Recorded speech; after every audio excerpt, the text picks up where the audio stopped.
Okay guys, we're at module 2.6. We're going to take a look at what is swap. We are not going to take a look at it too much in depth. We're just going to take a look at it overall because it doesn't really play a big role in our style of trading that we're going to take a look at in this course. So let's get started. Let's take a look at what is swap.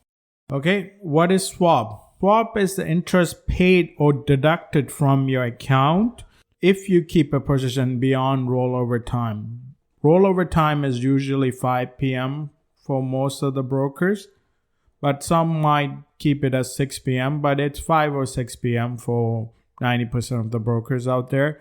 This fee is very minute, and it's not going to affect the way we're going to trade, the strategies we're going to take a look at in this course. One thing I forgot to mention is it's 5 p.m. Eastern Standard Time.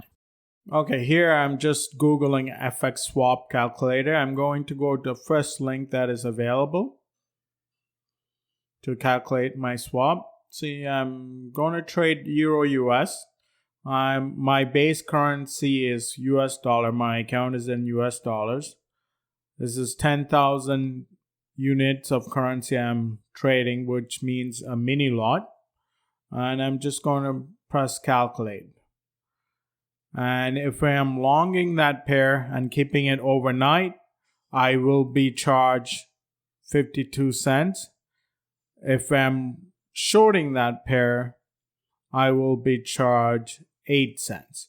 So it's really nothing that could make a dent in your trading, especially when you are swing trading and keeping it overnight. You are looking for those bigger pips. So it's really not going to affect your trade. It's very minute unless you are keeping it for like months, right? Which I don't recommend. I recommend keeping the trade 5 days or less. Okay, we are at the end of module 2.6 and the entire second module.